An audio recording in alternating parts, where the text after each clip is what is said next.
Food అయితే అయిపోయింది. చాలా ఫిల్లింగ్ ఉండే ఆ ఫుడ్, అసలు అన్నీ బాగుండే. అంటే అఫ్కోర్స్ నా ఇండియన్ ఫుడ్ అంటేనే నాకు ఎప్పుడైనా చాలా ఇష్టము. ఇగో మా వాడు పడిపోయింది, 3 కుర్చీలు వేసుకుండు బెడ్ తయారు చేసుకొని, ఇవ్వండి ఇక్కడ పడిపోయిండు వాడు.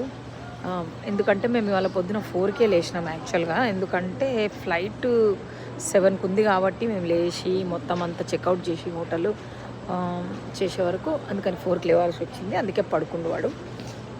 సో ఇక్కడి నుంచి మేము 5.5 hours పోవాలి. అప్పుడు నేను చూస్ చేసుకున్న లొకేషన్ బ్రెజిల్లో వస్తుందన్నమాట. అంటే 2 లొకేషన్లలో మనకి టైం తక్కువ ఉంది కాబట్టి యాక్చువల్లీ ఇగువాజు ఫాల్స్ అని ఇంకొకటి ఉంటుంది. సో వాక్ చేస్తూ మాట్లాడుకుందాం, తిన్నది అరుగుతుంది మంచిగా. సో టైం ఎక్కువ లేదు కాబట్టి, బ్రెజిల్ అనేది పెద్ద దేశం కాబట్టి ఒక దగ్గర నుంచి ఇంకో దగ్గర పోవడానికి చాలా టైం పడుతుంది. కాబట్టి మనం ఏం చేసినామంటే ఇగ్వాజు ఫాల్స్ అని ఒకటి ఉంది, అది చూడకుండా నేను ఇంకొక లొకేషన్ ఒకటే చూస్ చేసుకున్నాను అనమాట. ఎందుకంటే ఏదైనా ఫ్లైట్లో పోవాలి. ఇప్పుడు ఇది వచ్చినాం కదా, వేరే స్టేట్కి ఫ్లైట్లో వచ్చినట్టే అది కూడా మళ్ళీ ఫ్లైట్లో పోవాల్సి వస్తుంది. అందుకే వాటర్ ఫాల్స్ మనం నయగారా చూసేసినాము, నయగారా కంటే బాగుంటుందా అనిపించింది. అందుకని నేను ఇంకోటి లెన్సోయిస్ మెరాన్హెన్సెస్ అంటారు దాన్ని. అది కొంచెం ప్రొనౌన్సియేషన్ డిఫికల్టే. ఇక్కడ ఇంకో రెస్టారెంట్ ఉంది, చూసుకోలేదు మేము. మంచి ఫైన్ డైనింగ్ ఉంది ఎయిర్పోర్ట్లోనే. ఇక్కడ ఇంకా ఎక్స్ట్రా చైర్స్ కూడా ఉన్నాయి, కాకపోతే పడుకోలేమేమో అవి, ఎందుకంటే మధ్యలో పైకి లేవవు కదా. సో ఇగోండి, ఐ లవ్ ఎస్ఎల్జీ అంట. ఎస్ఎల్జీ ఎయిర్పోర్ట్ ఇది, ఏరోపోర్టో ఇంటర్నేషనల్ దే సావ్ లూయిస్. అన్ని సావు అంటారు వీళ్ళు, ఏందో అన్ని సావులే.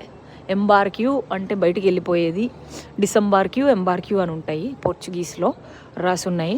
సో అదే అనమాట. ఆ లొకేషన్ కోసం అయితే మరి చాలా ఖర్చు పెట్టి పోతున్నాము. $600 పడ్డది. ప్రీవియస్ షార్ట్స్లో మీకు చెప్పిన నేను టికెట్. కానీ అది ఏం లొకేషను అంటే మీరు చూడండి, అది సర్ప్రైజు. అది మనకి ఇండియన్ మూవీలో ఒక ఇండియన్ మూవీలో ఆ లొకేషన్ ఉంది. అది చూసి నేను యాక్చువల్గా అప్పుడు ఆ సినిమా చూసినప్పుడు నేను ఏంది ఇది ఫోటోషాప్ చేసిండ్రేమో, లేకపోతే ఇది గ్రాఫిక్స్ ఏమో అట్లా అనుకున్నా లొకేషన్ చూసి.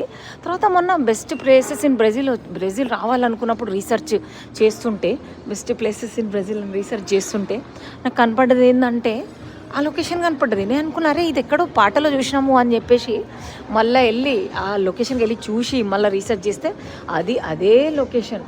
సో నాకైతే అది బాగా నచ్చింది. వీళ్ళు మిల్క్ యూజ్ చేస్తున్నట్టున్నారు. నాకు ఇది ఒకటి బాగా అనుమానం ఉంటుంది, పాలు యూజ్ చేస్తుర్రా, పాల పొడి యూజ్ చేస్తుండ్రా అని.